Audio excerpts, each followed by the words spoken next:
Getting on ground with Barije Andrew, who is at the Bat Valley Theatre, around the Bat Valley Theatre, and we're going to get more discussions on ground on matters to do with the public opinions, on matters to do with the border census in the country. Now, speaking of the border census, according to the press review that we had this morning from the Daily Monitor and the New Vision, they were saying it flopped, apparently. And the reason also why it flopped is because some borders opposed the idea, and then the others who supported it feel it would be better because government will be giving them licenses and regulations how they will safely operate, because some of them fear being thrown out of the city. Remember, the start of the year, Kampala City Council Authority did plan to ensure that they can only have 7,000 borders in the central business district. But how about this issue to do with the border census? What does it mean for the border industry, and what do the border riders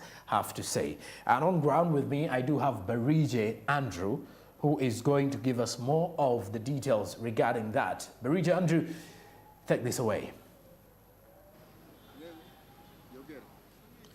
Thank you very much, Jerome Paul Sonko. Yes, and today we are here at Bat Valley, one of the places designated to register the border census.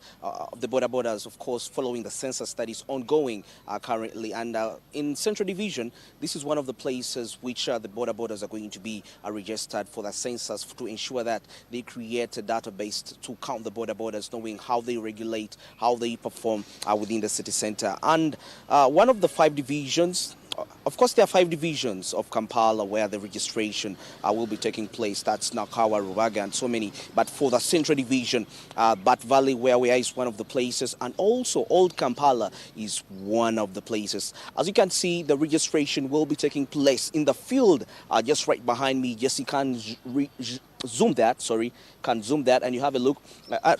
And of course, as we arrived on scene, we didn't find any person, but some of the border people have arrived. But that's the place where the exercise is going to be taking place. I've just received information when I reached on ground that the KCCA Executive Director, that's Dorothy Chisaka, is on the way. They are coming, they are preparing at the City Hall, the premises of KCCA, and they're going to divide themselves to the different centers and come and do the census, of course, and so they are dividing themselves. So at about 11 a.m. they're going to be arriving into the area to ensure that the border census takes place. But of course, we see there are some few border people that are right here. But before we get there, this was a directive from the Prime Minister, that's Robina Nabanja, to regulate the border activities in Kampala. And one of the purposes was to ensure that they create a database, security. And there are so many stakeholders into this process. That's the Ministry of Transport and Works. There is KCCA. There is security and quite so many other stakeholders. And according to the recent research, it shows that about 46% of the accidents that are caused in Kampala, and of course 46% deaths are caused by the borders. So it's very important. And one of the purposes is to ensure that they regulate, they control the congestion of the city and create a free traffic city. And as I speak now, I'm going to get in touch with some of the arrivals that have come to register, and we see what do they think about this exercise. What does it mean to them? We want to get their views and opinions regarding the registration. Yes, they've just arrived here, and yes, getting ready for the registration. Sebo jebaleko. Amanyago gwani. Kaketo Joseph. Kaketo Joseph. Kaketo Joseph, kuno kwewandisa okwogerako kigwe ngagwe. Kiba kize kye tugenda nakyo obanga eno bagambe tugende ekiralo odi ne tuvaayo katuze ne wano tulabe ekiddako sebo mukama wange. Negolaba mugenda kufunamu. Tujja kufunamu osinzira ku mbeera ya gavumenti nga wojuya nti nno bano babba abantu bano bakola biki tulabe ekiddako. Nenga muli betegefu. Tuli betegefu so lwaki twakedde ku makya. Twawulidde omulango gwa cases gwe yayogedde. Tukede ku matatu ku Bat Valley batugambe tutandike omulimu gwaffe. Kuba nsobola okukola newandise ku machakati ekyasobola okunoonya ka ssente. Kuba abaana badda ku masomero we nabeera ne saawa namba saawa mmeka sijja kukola. Yes sir. And maybe okubuuza baagala abantu ababoda kasanvu mu kibuga. Kati in case mulimu aba kasanvu muba mugenda kukola mutya. Munnange boda nga yo. When I ring tebansaba provision ndi wadde mbo givaamu oba ogisigalamu kati baba baagala kasanvu ke baagala nze ndi wadde mbo okola ekirala wana bati bavuga boda naye nga weebali.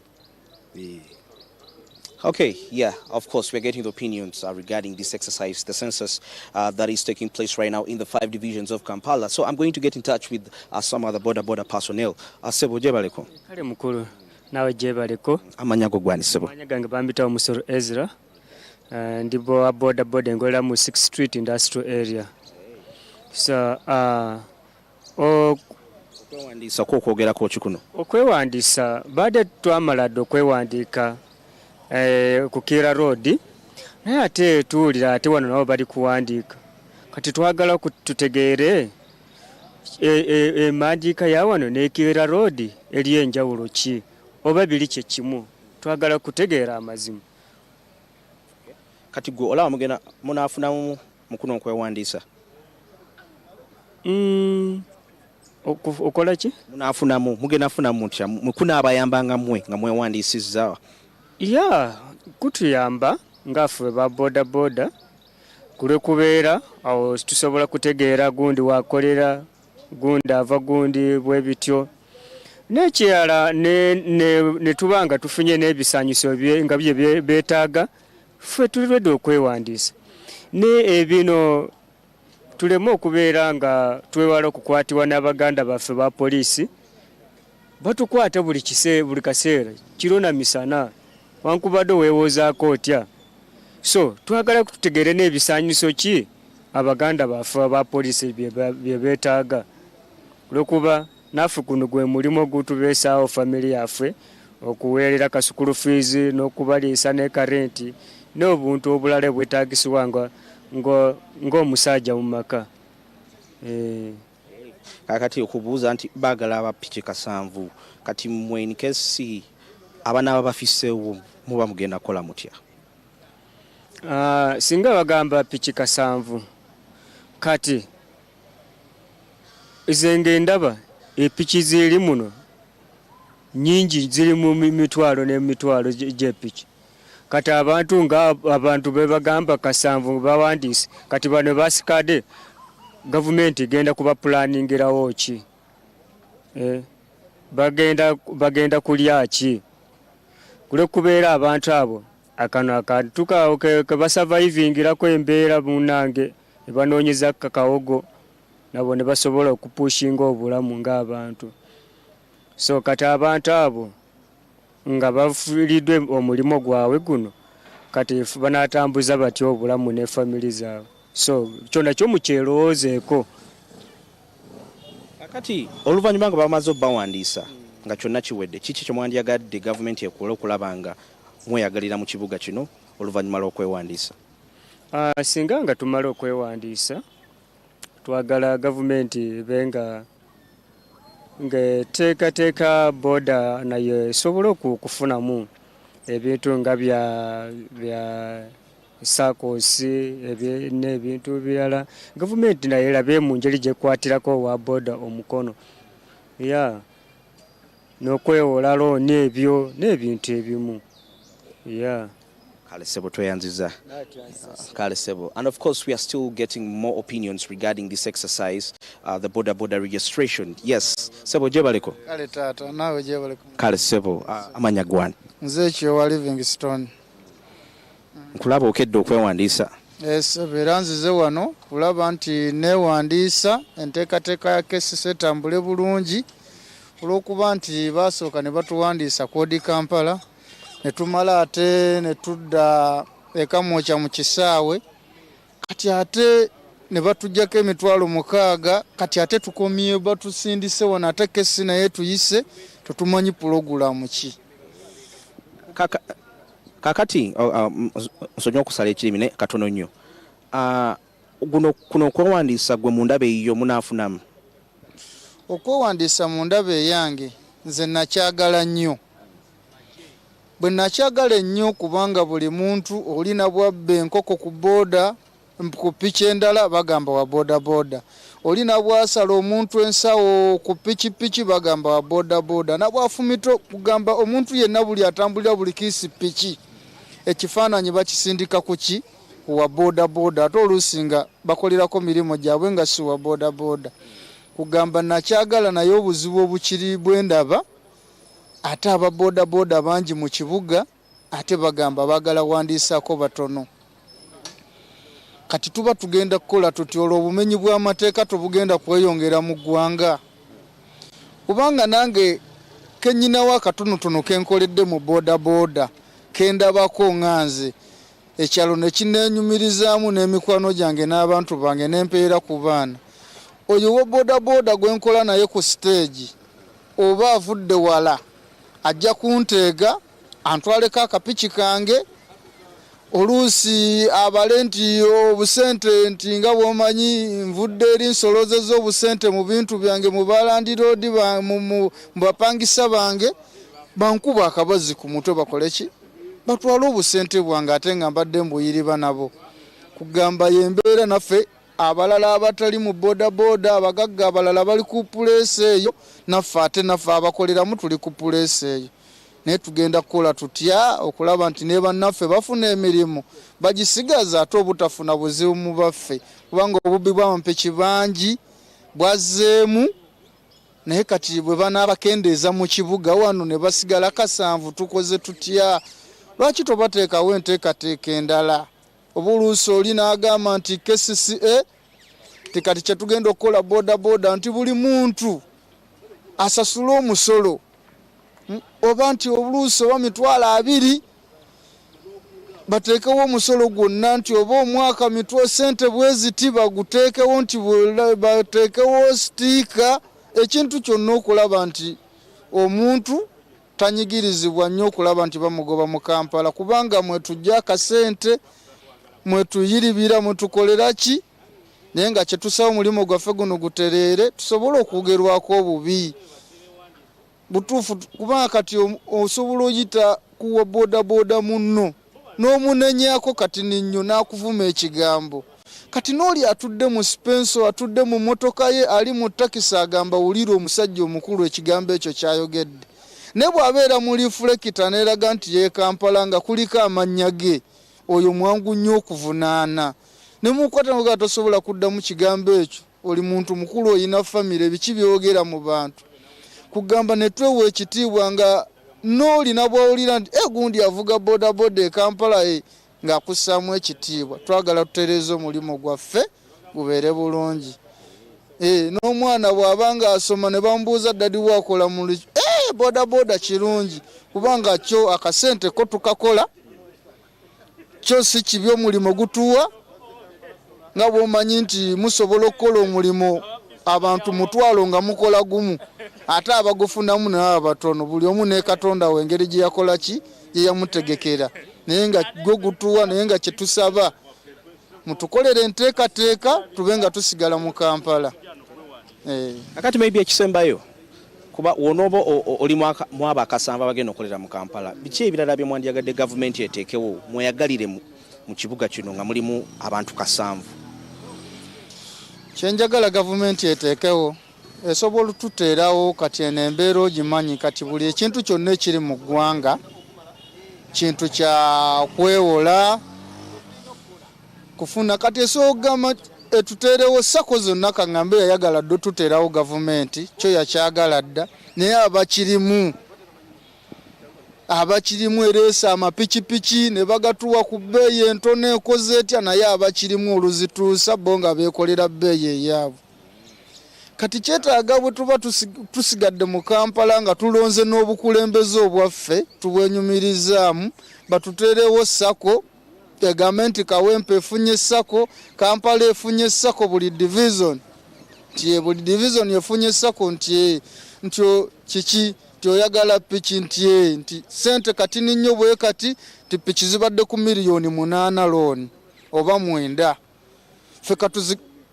ffe katuzigabire ku $7,000,000 oba 6 kugamba omanye nti bagenda gigula mu ndeeba $5,000,000 n'obugwamu ffe sako yaffe keteekemu amagoba okukulaakulana naye obeerawo n'opangisa weeri egayeka bateeremu $1,000,000 amagoba buli boda boda kugana omuntu asobole okufuna amaanyi agasobola okukola emirimu gye Nyanzanyo mukama wange ku songezo. Yes, we are still getting opinions regarding the census of the border, and we are at Bat Valley, one of the places that the census is going to take place. And of course, with Central Division, there are two areas. This is where we are, Bat Valley, and also the old Kampala. So let me get some opinions here. Mukama wange jebaleko. Jendi sebo. Libutelevu ku Smart 24 TV. Yesebo. Okwewandisa kuno okwogerako kinga gwe ali mweno business. Nze okwewandisa kuno Ndako soko tubulira amanya. Otubulira amanya. amanya gange nze Mumbere Patrick. Mumbere Patrick. Kati tubulire ku kwewandisa kuno okwogerako ki. Kwewandisa kuno kale nze kumbuza buziza kutandika lwe batandika nti twewandise twakewandisa emirundi egiwera 3. Nodde eno ono nakusaba bino, nodde eno ono nakusaba bino. Naye ate kati enteekateeka egenza okujja nga gavumenti yeyina okutuwandiika. Ate nga yali eraba nga batubba eno mabbali yo yennyini ng'eraba nti batubba tebamaze okutubba tateeka kati ffe bagenda okubawandiika. Ate kati tukedde tetulaba njawulo eriwo nti bagenda kutuwandiika. Tuzze tutudde butuuzi. Kati gwe olaba okuwandisibwa kuno bwe kunaba kuwedde ogenda kufuna munga gwe ali mu business ya boda ogenda kuyambibwa. Nsobola okuyambibwa bwe tuba tuyina saako eyawamu. Naye bwe tuba tugamba nti ono bamuwandiike agende era tuddeyo nga bwe tubadde era tujja kusigala nga kye kimu. Wadde bagamba nti bagenda kutuwandika obubbi bugenda kugwawo. Tebusobola kugwawo kubanga ekisooka baleeta kamera. Naye kamera teziyina kyezikoze nti bakuta omubbi bakoze bwe bateera olaba nga owa bodaboda bamukubya akayondo. N'omubbi ne batamukwata te nga kamera we ziri. Naye ndaba nti newe banatuwandiika era embeera ejja kusigala nga kye kimu. Yes. Ale mukama wange neyanziza nnyo ku ndowooza yeeyo. Okay, I think let me get some more two people as we get opinions regarding the registration. Sebo jebaleko. Kale sebo. Nawe jebaleko. Kale sebo amanya ko gwani sebo. Katamba majudu. Katamba. Okwewandisa kuno okwogerako ki? Okwewandisa kyeninga kyenkwogerako. Obanga membo ekintu bakikola nga tebeeteeseteese. Kubanza ebimusi bitegeera bulungi. Buli kadde bagamba mugende wano ne kati nze mbeera wa Namasuba. Namasuba makindi esabagabo yabawakiso. Emirimu gy'envuga gya mu tawuni bakubira jangu otwale mu tawuni n'omutwala. Novaayo. Nate bo balaga okwandika ko bawandiika kwa wano mu Kampala. Kati baba wandiika be Kampala. Ate bagambe ennaku z'omwezi nga lumu baba bagenda kwata piki yonna nga simpandiise. Nate nze ndiwe Namasuba. Emono sina mu stage. Kati nze nange kyeninga kyeneebuuza kati nze akolera wali bananjawula wati ate kuwa wano mu Kampala. Kubanga bo bagamba ffe tuwandiika bawano abeewakiso bajja kujjayo bawandiika abeewakiso kuba oli oli abawakiso. Ne kakati gye balijjira ate nga bo bagamba bagenda kikomya nga lumu eno balyoke bawandiike ffe tujja kuba tetukolamu obudde nga tetuyingira eno Kampala. So kati tebitegeerekeka yadde kubanga era tosobola kuva eri nojja neweewandiisiza era bajja kukubuuza ekitegeera gy'obeera basange ng'oli weewakiso bajja kugamba tetuli suppose kuwandisiza wano ng'oli waawa weeri ojja kulinda we tunajjira mu wakiso. Kati nze owa wakiso ate nga abantu b'envuga beeno ate nga tojja kunzikiriza kwewandisa nina kulinda eri ate nga ennaku z'omwezi nga lumu tojja kunzikiriza kujja eno ate nga nze erijjukira oba tonnampandiisa. Kati awo nze sibitegeera. Kale maybe mu ddakiika emu gw'olaba singa okuwandisibwa kuno kukolebwa okuba kuno kyemanyi ye kwe kusembayo tebagenda kuddamu babuzaabuza olowooza mugenda kuyambibwa? Okuyambibwa tekituufu kuba n'okuwandiisa kulungi naye baalisose kukola nteekateeka wakiri ne bagamba Kampala yono. Kati bw'aba ng'oli Namasuba makindi esabagabo nga wakiso nga ate n'abawo bonna bakolera eno bonna ne babawandiika lumu oba ne bagamba disitulikiti zonna nga zeetolodde Kampala tuziwandiika omulundi ogwo kuba omuntu asobola okuva emukono n'aleeta eno omuntu nategukira oba tewawandiisa mukono oba ejja mmukwata era nga poliisi bw'ogimanya era eba ejja mmukwata oweri emukono yakedde n'aleeta omuntu abatajja kunnyonnyola bannange nze nkolera eri mu mukono sikolera eno ate ng'eri tebawandiisaayo. Kati singa bawandiisiza mukono wakiso Kampala n'ebitundu ebiryanyewo kintu ne bakikola omulundi ogwo kiba kirungi naye kati singa owandiisa Kampala n'oleka Mukono ne Wakiso nga ate ffenna abaawali tukeera ne tujja muno n'oleeta omuntu n'ofuluma n'oddayo eri mandaba ekyo bakoze kya bwereere naye ng'okuwandiisa kulungi nekitegeeza ate ffe baba tebatuwandiisisa kitegeeza baba bajjanga tukamamu bukami batukwate buli kadde ate nga tuli kumpi awo natira baba bajja tukwata ate nga kyenjogera kyekituufu naawe okimanyi. Okay, of course, the opinions you've heard are not opinions of Smart 24 TV, but simply the people on ground. And yes, today it's the census. It's the official at the beginning of the census. We're at Bat Valley, one of the two places in Central Division where the registration is taking place.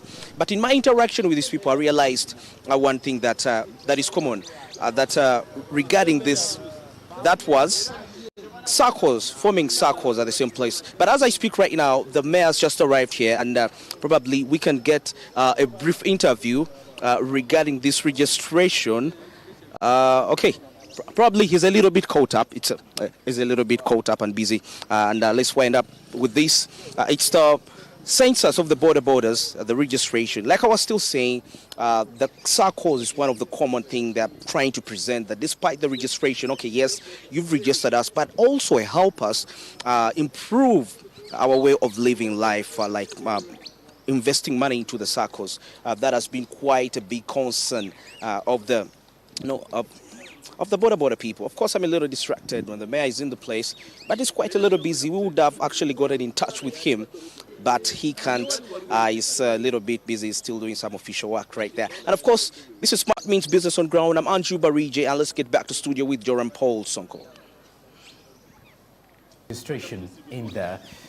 Some of them are buying the idea, saying, okay, but they claim they've been moving from place to place seeking for this particular one, and yet to find where they're going to get registered from. Now, that is venue number 2 for the census or registration place for the border industry. KCCA still intends to ensure that they regulate the border industry to make it easier for the users as well as the drivers or riders of the border. I am Joram Paul Sonko, and I'm driving business, and I'm Joram for Smart 24 TV. Surely, thank you very much for being part of Smart 24 TV this early morning with your daily Kickstarter SMB. You can use the hashtag Smart24 TV on Twitter for more engagements as well, and then you can use the hashtag SMB, hashtag financial markets, hashtag Yugi Tukole, hashtag driving business. Coming up after is financial markets with Anthony Sabale. Then later on we shall be having Yugi Tukole with Fred Makobia, Scale Up proceeds further, and then better yet Jiankolela with Hassan Nduga. I will be back in the night at 9 p.m. with Business Today, bringing you the daily report of business stories as they are transpiring in Uganda and out of this country. How about if I wish you a good morning today and a blessed day? I leave you with the SMB no comment. Till tomorrow, good morning.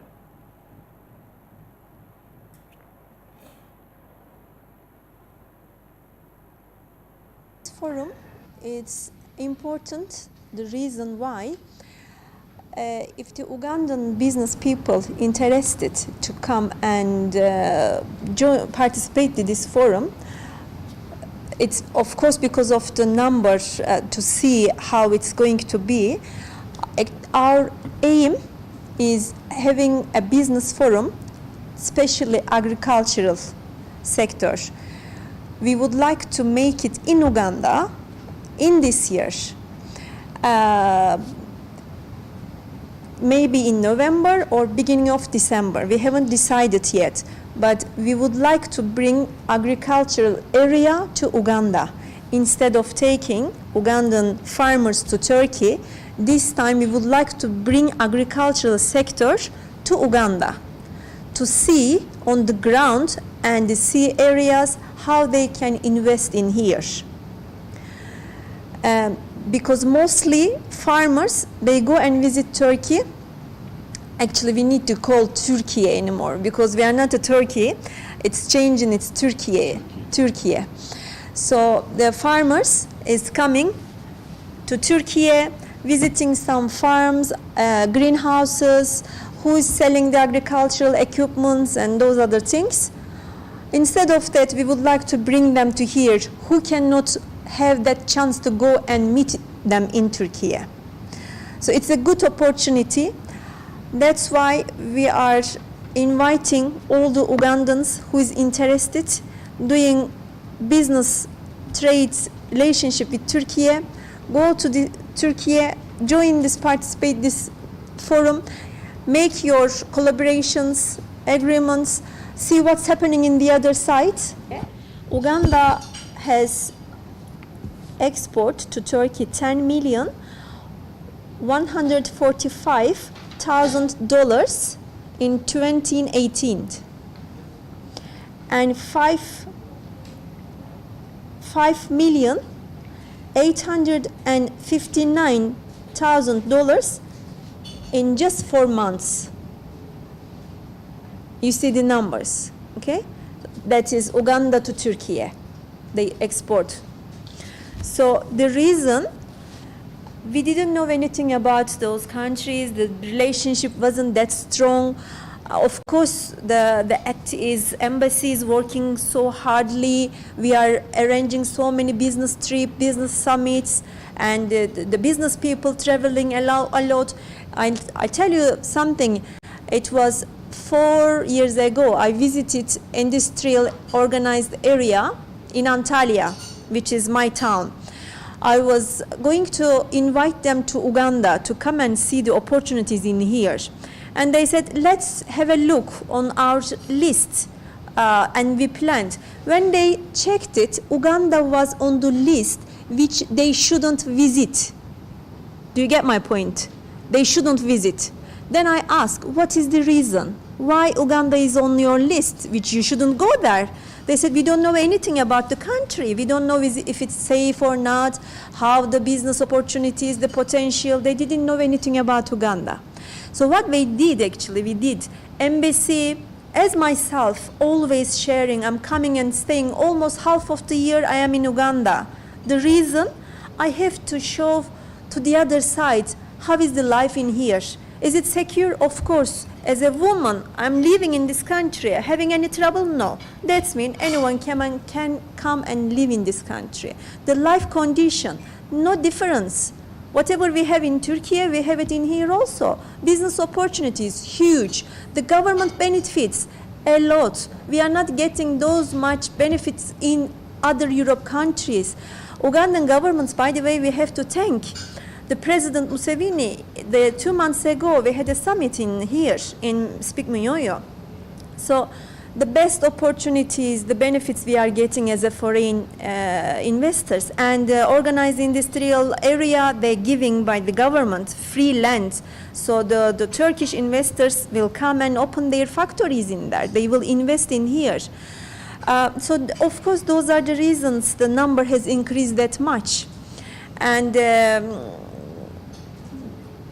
you know, the world having an economical crisis, huge one. Of course, we are having it in Turkey also. We are having economical crisis, huge one.